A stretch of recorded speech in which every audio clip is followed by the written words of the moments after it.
जय हिंद साथियों, मैं आपका साथी रघुवंश सिंधु, संयोजक विश्व का सबसे लंबा तिरंगा समिति। मित्रों, आज पुनः हम उसी बात पर चर्चा करेंगे कि जिस प्रकार से आदि पुरुष के माध्यम से श्री रामचरितमानस जैसे महाकाव्य के अंतर्गत हमारे प्रभु श्री राम और माता सीता जी का अपमान हुआ है, उस पर हम बात करेंगे। लेकिन दुर्भाग्य की बात है कि हम इसके पहले भी कहते आए हैं और आज भी कह रहे हैं कि हमारे धर्म को जितना ज्यादा बाहर वालों से खतरा है, उतना ही ज्यादा अंदर वालों से भी खतरा है। और उन लोगों से ज्यादा खतरा है जो पैसे का धंधा करके और केवल विभिन्न प्रकार से रामचंद्र जी के चरित्र को दिखाते रहते, समझाते रहते हैं, उनसे ज्यादा खतरा है। आप देखिए, आदि पुरुष के जो भी पटकथा लेखक हैं या डायलॉग लेखक हैं, मनोज मुंतशिर कौन है जिनको आप बहुत बड़े राष्ट्रवादी समझते थे, बहुत बड़े हिंदू धर्म के वाहक समझते थे और हिंदू धर्म के वाहक के रूप में विभिन्न प्रकार की कविताओं का संचालन करके अपने मुखार बिंदु से दुनिया के सामने प्रस्तुत करके उनको सभी लोग जानते थे कि ये इस प्रकार का व्यक्तित्व है। परंतु दुर्भाग्य बात है कि उसने अपनी मां का याद नहीं किया जिस समय माता सीता का अपमान किया,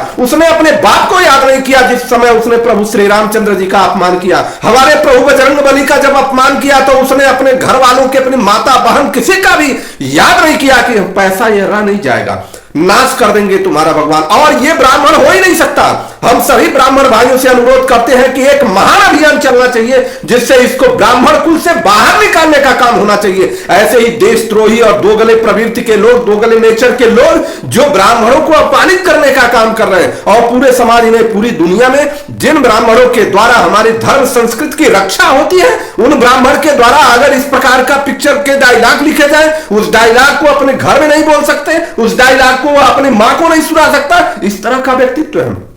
दुर्भाग्य की बात यह है कि उसको दुनिया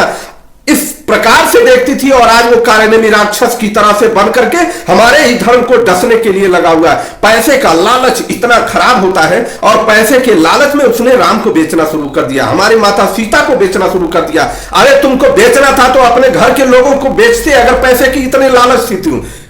हमारे तरफ से पूरी तरह से विरोध है और एक नया अभियान चला करके, एक नई संगठन बना करके, एक पूरी व्यवस्था के साथ इन सारे आतताइयों के खिलाफ लड़ना होगा। और दुर्भाग्य इससे भी ज्यादा है कि जिनको आप बहुत बड़े राष्ट्रवादी और जिनको आप बहुत बड़े हिंदूवादी समझते थे, उनका स्टैंप लगा इन पिक्चर के ऊपर, इस प्रकार के फिल्मों के ऊपर उनका स्टैंप लगता है, तब जाकर के आते हैं। यह दुर्भाग्य। मैं इस बात को पहले से भी कहते आ रहा हूं कि हमारे धर्म को, हमारे सनातन को बाहर वाले से खतरा है, परंतु उन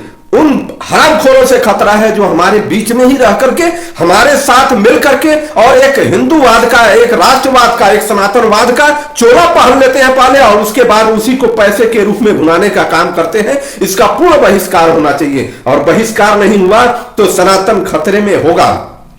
सनातन को ये सभी लोग जानते हैं कि इस पूरे सृष्टि के निर्माता हमारे प्रभु ही हैं, ईश्वर ही हैं और जिस ईश्वर की आराधना करते हैं। परंतु याद रखना, प्रभु भी इस बात को देखते हैं, इस बात को समझने का प्रयास करते हैं कि देखें जिन जीवों को हमने इस धरती पर भेजा है वो जीव अपने आत्मबल की रक्षा कर सकते हैं कि नहीं, अपनी माताओं की रक्षा कर सकते हैं कि नहीं, अपने संस्कृति की रक्षा कर सकते हैं नहीं। अगर नहीं होगा तो वो नाश करेंगे, पहले उन लोगों का नाश करेंगे जिन लोगों ने इसे एक्सेप्टेशन किया है और जिन लोगों ने इसे स्वीकार्यता दी है, उसके बाद इन सब का भी नाश करेंगे। कलयुग का प्रभाव बढ़ता जा रहा है दिन प्रतिदिन, हमें भय उनसे होता जा रहा है, उनसे बढ़ता जा रहा है जिनको आप नेता समझ रहे हैं, जिनको आप अपने रहनुमा समझ रहे हैं, उनके हस्ताक्षर से हमारे महाकाव्य का अपमान हो रहा है, जिनको आप अगुआ समझ रहे हैं, उनके हस्ताक्षर से हमारे सनातन का अपमान हो रहा है, केवल और केवल वोट के कारण, केवल राजनीति के कारण। अगर राजनीति करनी है तो अन्य जगह पर करिए, दम है तो किसी अन्य धर्म पर बना करके दिखा दीजिए, दम है तो कोई अन्य धर्म